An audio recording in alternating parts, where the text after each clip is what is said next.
मगर चूंकि यहाँ कवि है सब, ये तो सबको मालूम है, मगर जनरल ये सब होते हैं तो कोई मैथिली षडगुप्त को बता देता है उनके लिखी, कोई उनको बता देता है इनके लिखी। जबकि ऐसा नहीं रहेगा एक छंद है, छोटो काम बड़ो करे तो न बड़ाई हो जीव रहीम हनुमंत को गिरधर कहा है ना। अब ये सनेही जी का क्या बता, तो सनेही जी का लिखा हुआ है, अब बहुत प्रचलित है। एक शेर है बहुत प्रचलित, शहीदों की चिताओं पर लगे हर बरस मेले, वतन पर मरने वालों का यही बाकी निशा होगा। अब ये पता नहीं किसका किसका लोग बताते हैं, मगर ये जगदम्बा प्रसाद मिश्र हितैषी जी की एक गजल है, उसका एक शेर है। तो उसको वो गजल है हमारे पास है, छपी है, प्रकाशित है उनके समय की। तो उसका ये शेर है इतना प्रचलित है, जो जन जन जानते हैं, कोई किसी का बताता है, कोई किसी का बताता है, कोई किसी का बताता है। तो ऐसे ही एक विशेषता ये थी उनमें, सनेही जी और हितैषी जी में, कि खड़ी बोली के शुद्ध, खड़ी बोली के सवैया छंद, और जिसमें नए विषय हुए, आज के विषय में।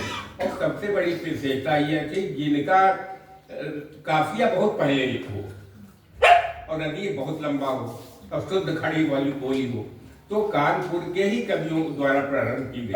और उसका प्रभाव जैसे हितैषी जी का स्वयं सुन लीजिए, इन विद्या विशारद बंधुओं के नए बुद्ध विकार से व्याकुल हूँ, जिसमें छिपा अप्रिय स्वार्थ है प्रेमियों के उस प्यार से व्याकुल हूँ।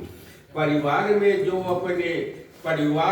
जो प्रिय है अपने ही उनके ही, परिवार में जो है उनके ही, प्रोजेक्ट प्रहार से व्याकुल हूँ।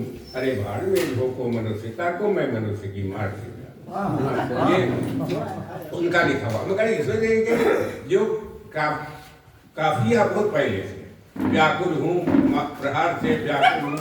तो ये जो विशेषता है खड़ी बोली के छंदों में, ये कानपुर के कवियों में पड़ी, उन्हीं की वजह से मेहर वही लोग।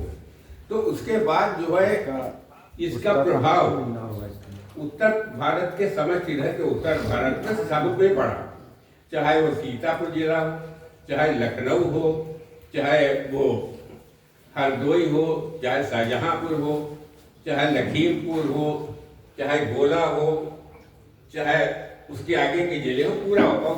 सब में सुकल नाम की सनेही जी की पत्रिका जाती थी, क्योंकि वो स्वतंत्रता संग्राम सेनानी थे और इसलिए अंग्रेजों का ताला पड़ गया था उसमें। तो इस तभी तक वो बंद हो गई, ताला पड़ गया प्रेस में, तो वो बंद हो गई।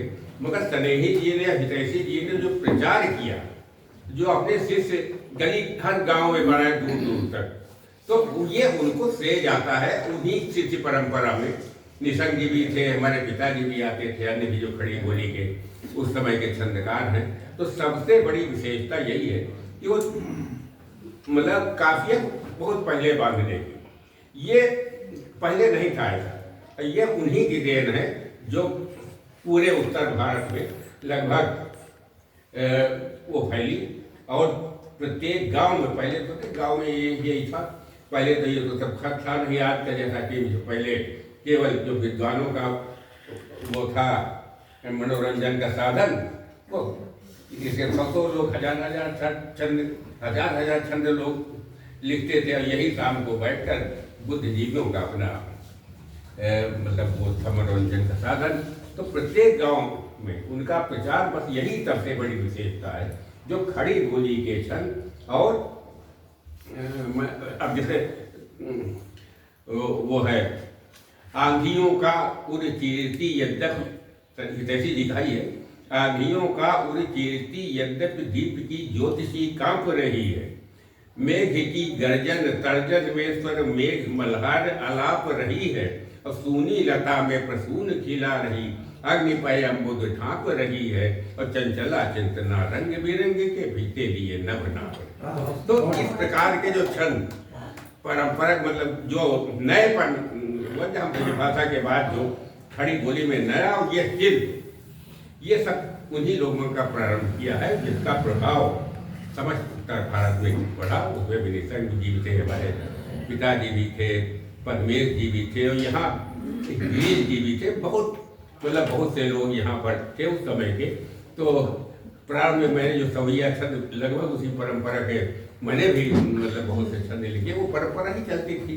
और फिर स्नेही निसंग जी ने जो सुकाई विनोद एक जो पत्रिका निकाली थी, तो उसमें सुकाई तो वही नाम दिया, विनोद सीना चतुर्वेदी जी का नाम था, उपनाम। जो मनोरंजन की कविताएं करते थे वो मतलब जो है वो विनोद नाम था उनका। तो उसी से सुका विनोद भी बहुत वर्षों तक चली। और उसमें उन्हीं कवियों के, कानपुर के प्रभात जी, तरल जी, नहीं जैसे एक उनका है तरल जी का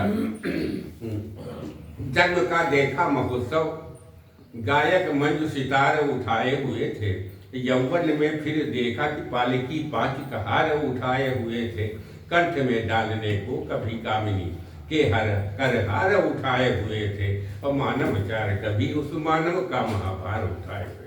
ये मतलब एक जीवन दर्शन एक ही छंद। तो ये मतलब बहुत ही अच्छे उच्च कोटि के छंद लिखते थे, और दूर से बांध देने वाला बहुत लंबा हो।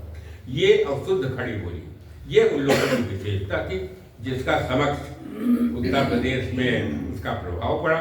जैसे हमारे यहाँ लखनऊ में भी, सीतापुर में भी, लखीमपुर में भी, गोला में भी, हरदोई में भी, शाहजहाँपुर में भी, और बैसवाड़ा जिला रायबरेली में, उन्नाव में, तो कानपुर तो था ही। तो मतलब ये जो है ये सबसे बड़ी विशेषता थी, जिसके हमारे पिताजी भी एक सदस्य थे।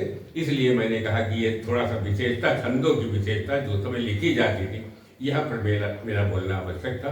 इसलिए आपको नाश्ता पानी भी आपका हो गया है, जब विधिवत अपना कार्यक्रम प्रारंभ होता है।